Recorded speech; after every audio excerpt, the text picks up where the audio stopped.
Penyidikan atas kebakaran gedung utama Kejaksaan Agung pada 22 Agustus 2020 lalu masih berlanjut.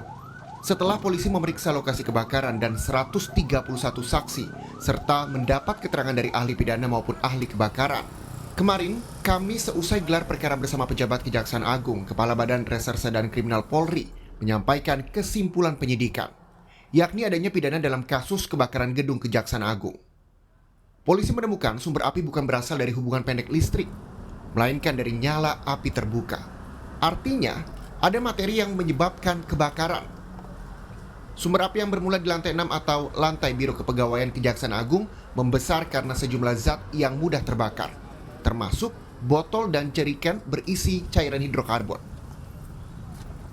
Puslapor menyimpulkan bahwa sumber api tersebut bukan karena hubungan arus pendek, namun diduga karena open flame atau nyala api terbuka. Peristiwa yang terjadi sementara penyidik berkesimpulan terdapat dugaan peristiwa pidana. Oleh karena itu, hari ini kita melaksanakan gelar bersama-sama rekan-rekan dari Kejaksaan. Keterangan Komjen Listio soal zat yang mudah terbakar diperkuat oleh Kepala Divisi Humas Polri Inspektur Jenderal Argo Yuwono dalam program Sapa Indonesia Malam di Kompas TV. Bahwa ada beberapa di lantai itu kita temukan adanya friksi solar di sana, friksi solar. Jadi ada hidrokarbon lah yang ada yang temukan setelah kita lakukan di lapor. Ya. Itu dengan saksi, ya, kita kenal dengan saksi keterangannya seperti apa. Media yang bisa untuk cepat membakar di sana. Misalnya ada karpet, ada kertas, dan juga ada kayu. Kebetulan waktu itu di sana ada pekerjaan untuk memperbaiki ya. Ada wallpaper itu yang diperbaiki juga ada di sana. Pertanyaannya, apakah zat tersebut ada di lokasi karena disengaja atau kelalaian? Penyidik kata Komjen Listio menyiapkan 2 pasal, yakni yang murni kesengajaan dan kelalaian. Dengan dugaan pasal 187 KUHP dan atau pasal 188 KUHP, di mana pasal 187 adalah barang siapa dengan sengaja menimbulkan kebakaran dengan hukuman maksimal 12 sampai 15 bahkan seumur hidup kalau itu menimbulkan korban.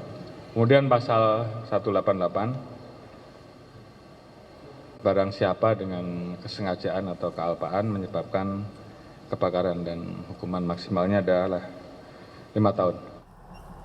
Kejaksaan Agung mengatakan siapa dan apa penyebab kebakaran yang kini dalam proses penyidikan polisi akan dibuka di pengadilan. Pada prinsipnya Bapak Jaksa Agung Republik Indonesia sungguh-sungguh akan membuka masalah ini supaya terjawab nanti dan akan kita gulirkan di persidangan, dan pada rekan-rekan media juga kami persilahkan memantaunya baik keterangan penyidikan maupun penuntutan perkara di persidangan. 6 lantai gedung utama Kejaksaan Agung ludes dilalap api pada 22 Agustus 2020 lalu. Hasil olah TKP kepolisian menunjukkan kobaran api pertama kali muncul dari lantai 6 yang merupakan bagian Biro Kepegawaian. Api kemudian merembet ke lantai 5 yang merupakan ruang Jaksa Agung Muda Pembinaan.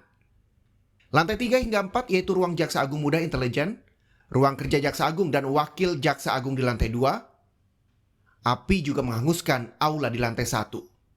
Kasus kebakaran jadi sorotan publik karena terjadi pada saat Kejaksaan menangani sejumlah kasus korupsi besar. Baik korupsi Jiwasraya yang nilainya belasan triliun hingga kasus pelarian dan pengurusan peninjauan kembali terpidana hak tagih Bank Bali, Joko Chandra.